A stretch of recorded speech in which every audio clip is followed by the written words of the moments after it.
All right, so in earlier videos about the Lee County smear, you were told what it was, what it really said, which obviously was completely different than what you were thinking and what you were told, and why the case fell apart. And all of that is important because I mean that speaks to the legality of it, or actually the illegality of it, and it speaks to the the lack of evidence of it, because there was none. There was no case. However, what's more interesting to me is actually the who. The story, in my mind, is all about the who. Who is it that did all of this? That's the real story. That's the part that's going to blow your mind. So, in revealing to you the who of the Lee County accusation, I really have to warn you in advance. It is so absolutely absurd that you're not going to know whether to fall out and scream with absolute incredulity or to just laugh out loud at the absurdity of it all. And quite frankly, I personally would love to take credit for putting all of this part together, figuring this out on my own, but I really can't. In fact, at first, after my arrest, I was confused as hell. So no, I can't take all the credit for figuring this all out, because I actually had two whistleblowers. These were people that were on the inside, people that were very well placed inside sources, who gave me the names, who gave me the details, the names that I'd never even heard before, details that I never would have otherwise known if these two heroic whistleblowers had not come forward with all the information of the foreskin Jim Johnson scheme, his scheme against me. Now, because I'd never even heard of these people, I then went about with a well-known attorney and that firm's investigator, looking into their scheme. And as it turns out, every single thing that both of the whistleblowers told me was very quickly verified and with 100% confidence, which in my former line of work, that never happens 100%. I was shocked, but 100% confidence. It turns out the whistleblowers were right, literally dead right. And I use that kind of language intentionally. I'll circle back to that in a minute. One of the this first part is important. One of the two documented accusers, Miss Yellow and Miss Orange, of those, let's take a look at Miss Yellow first, because this call is from a federal prison. That's where it started. And I want you to remember, Miss Yellow's very own mother acknowledged that she, and did so legally, in the investigation itself, acknowledged that she saw nothing untoward in that very class. And I was too, at the time of my arrest, I was too naive to read between the lines, and also because they were holding or hiding the discovery. Nor did I know any of the players. And in fact, they wouldn't even tell me who the hell the accusers actually were, meaning which student was even the controversial student. But I do remember the class. So here's what happened. Yellow Girl was actually kind of a very disruptive, chatty Cathy in that class, and which wasn't an unusual thing for her. She was the one always interrupting her group of beginners for attention, which, sometimes that brings fun and levity to the class, but usually does not.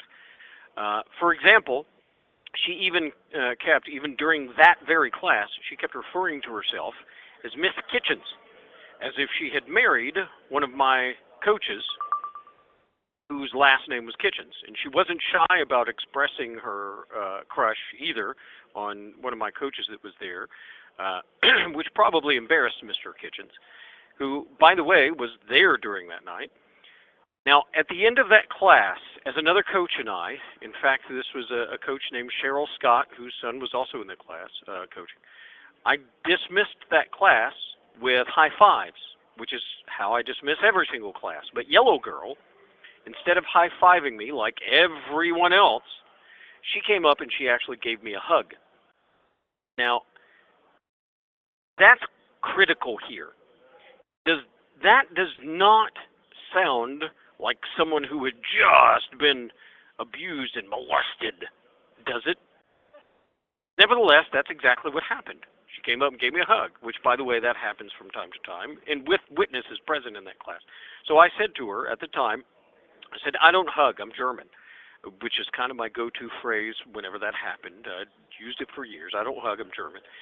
Then a few just minutes later, in the viewing room, I informed Yellow Girl's mother, we'll call her M.E., I told her that Yellow Girl had been very disruptive in the class and was a chatty Cathy, and in retrospect, maybe that was a little bit unnecessary because Yellow Mom probably already knew that part about her daughter. At any rate, there was nothing about either the class itself, which was led by multiple instructors and coaches, not just me, nor was there anything about afterwards, which gave me any kind of clue, any kind of heads up that anything was amiss or problematic. So later, after my arrest, when I was trying to figure it all out, I would have stayed clueless if it hadn't been for the whistleblowers of Foreskin Jim Johnson's scheme. Now, here's what I actually learned. Foreskin Sheriff Jim Johnson, he did not have unbridled, unfiltered access to influence or conspire or collude with Miss Yellow's mom, M.E. But he did with somebody else. He did with the one person that he saw every single day for about 10 hours a day. In fact, he was about as close to that person as somebody could get. And that person was just as beholden to the foreskin, Jim Johnson, as somebody could get. In fact, it was the foreskin's very own secretary. Literally, just a few steps away from Sheriff Foreskin Jim Johnson, and was deeply involved in every single bit of the day of Sheriff Foreskin Jim Johnson's affairs. All of them, work and otherwise. You see, I was informed that Sheriff Foreskin Jim Johnson's secretary was just this drunken chick, probably in her 50s or so, who was beholden to Foreskin Jim Johnson for kind of a bunch of reasons, not just because that was her employer. They were practically inseparable. So a bit of a background that I was given. And by the way, after I started looking around, every bit of this turned out to be true. When the drunken secretary burned down her house in Verona, which was reportedly for the insurance money, it was Sheriff Foreskin's investigation that made sure the conclusion of the investigation was not going to nullify the insurance payment. Because when you want to commit insurance fraud, it kind of helps to have the investigative body on your side, doesn't it? So, and it was the same kind of story when her son was busted for major marijuana possession. That case just mysteriously vanished.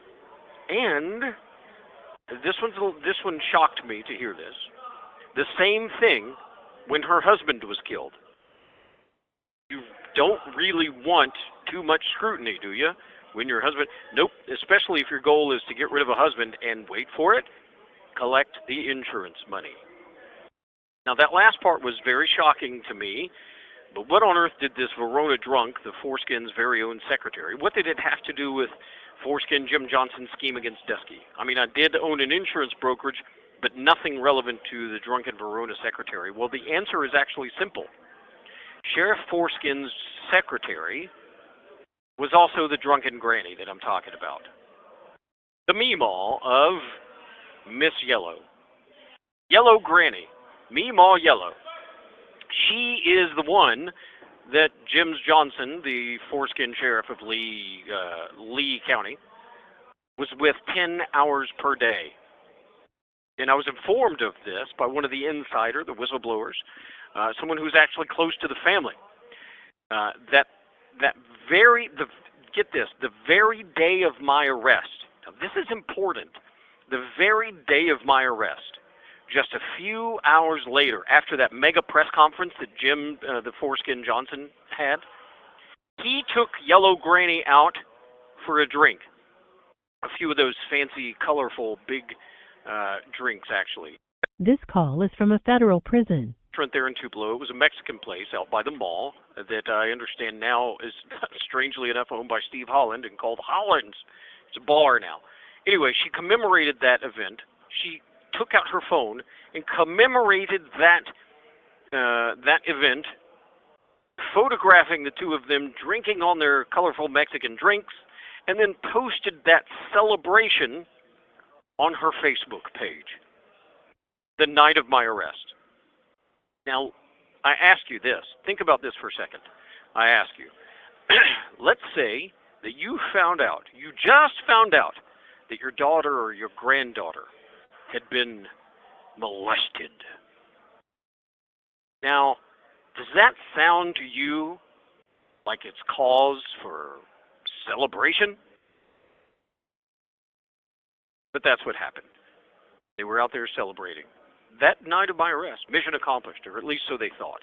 And they didn't know the case was going to fall to pieces. But sure enough, as soon as Foreskin Jim Johnson found out that I had learned of this social media post, of their drunken celebration, he told his drunk-ass Meemaw about it, and she deleted the photo.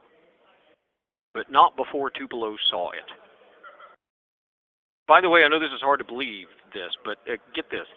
He found out that I'd learned of that post, by the way, as well as the rest of the details, from that first whistleblower, because he literally intercepted my mail.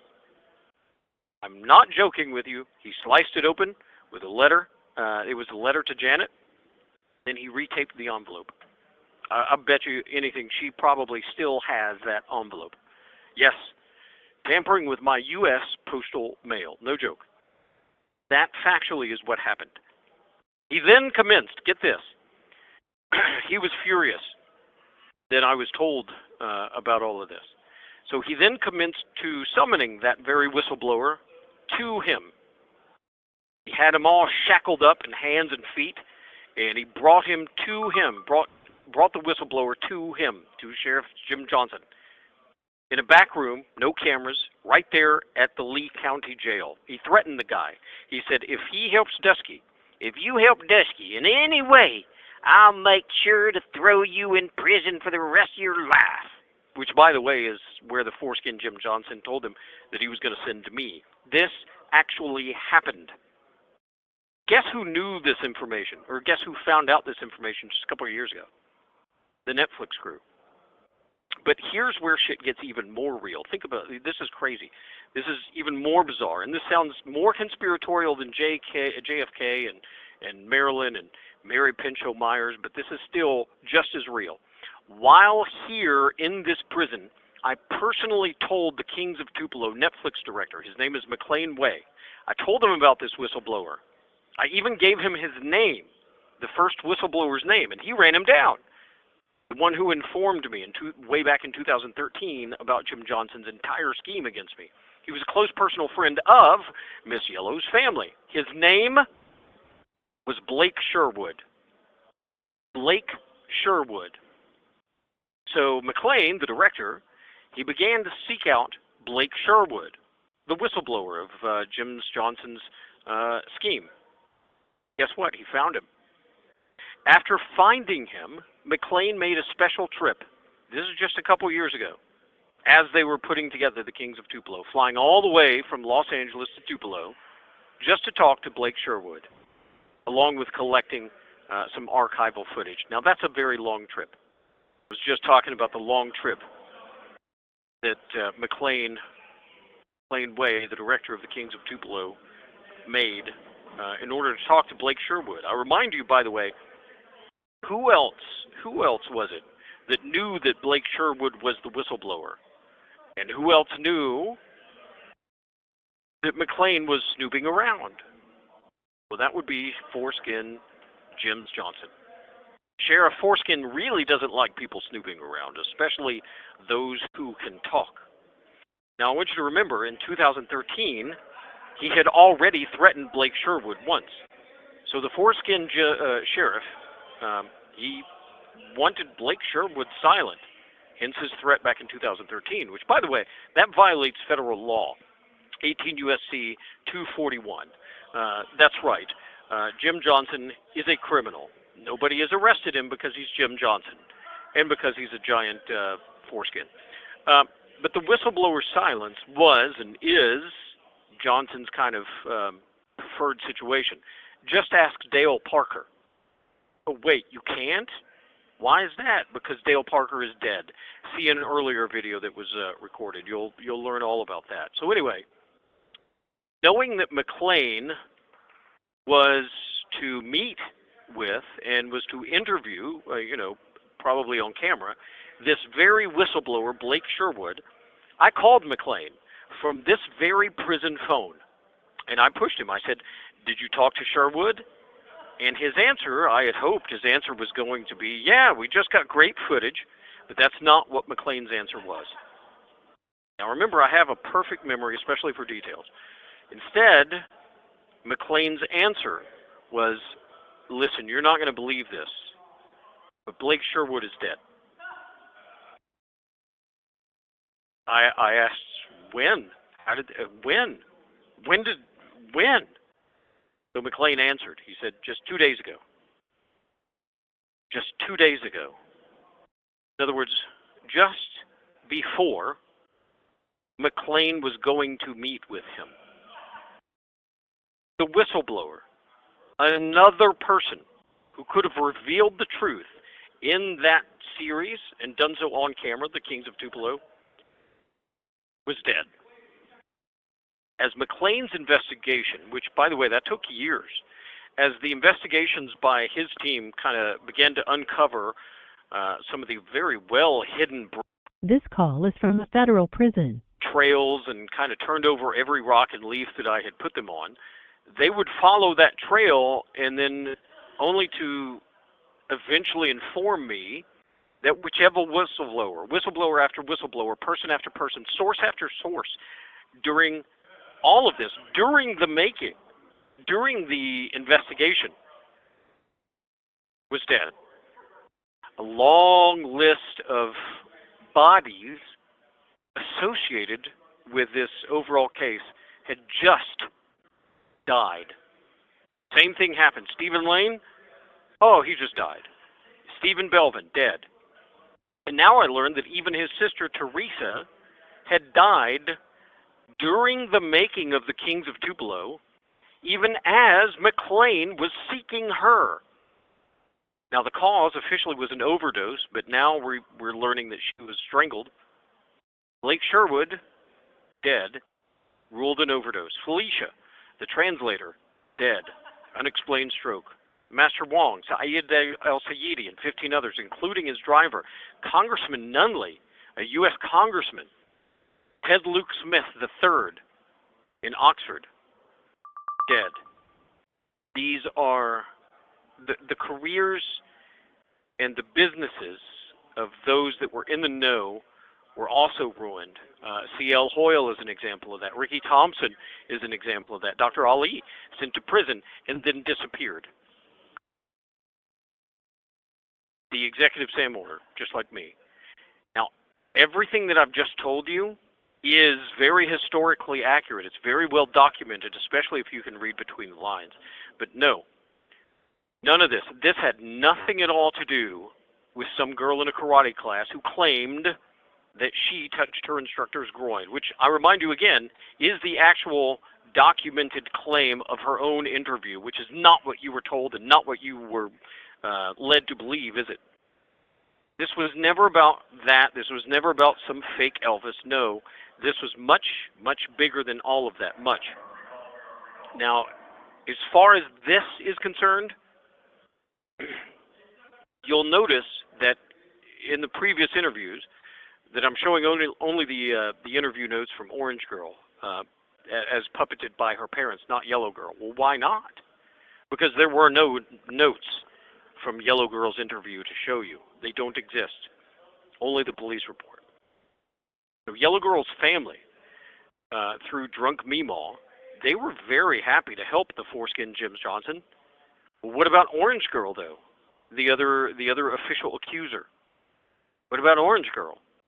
There's 60,000 people in that town. Surely both of the alleged accusers aren't somehow tied directly to Jim Johnson working in the same building as Sheriff Johnson. Except, guess what? They do. They did. Orange Girl's mother did work in that same exact building. In fact, just a few yards away from Sheriff Jim Johnson himself. She worked for Lee County 911. Seriously, you really couldn't make this crap up if you wanted. Now, This call is from a federal prison. McLean did some digging around during the making of the Kings of Tupelo. Guess what he found out, and guess what he told me? The fake accuser's father, we'll call him Orange Pop, worked with Billy Bob Joe Bob Holland, brother of Steve Holland. That's insane, isn't it? Billy Bob Joe Bob Holland, the same fellow who accused me of lying about Steve Holland when I gave a political speech at Verona Day in 2007. I handed Billy Bob Joe Bob that day a copy of my speech, word for word, and I told him, find it. Find one thing that's a lie. Find one thing that I just said that's not true. I will wait right here for you. Well, guess what? I'm still waiting. All of this and more, which is why that case fell apart in 2013. I remind you, not even the parents who were watching that very karate class, nor any other person claimed to have seen anything which could have been even remotely stretched to violate the quote-unquote fondling statute. Nothing. Well, why not? Because it was all bogus, every bit of it. Even how it all kind of morphed. Also, why they were desperate to avoid trial. Why there's no real sentence for it. And I'll remind you how the official story kept changing about some alleged, quote, indecent exposure. So here's what they settled on. In 2013, they first alleged I was witnessed, quote unquote, indecent on my back porch. But then they had to change that because there was a problem, a real big problem with that. It's called a house-sized problem. The claim was that is something that we're going to have to address in the next video. And it's going to blow your mind because you didn't know this either. And that should be, Section 5 should be the last one in this series. Thank goodness. My first opportunity to address all of this in over a decade. Thank you.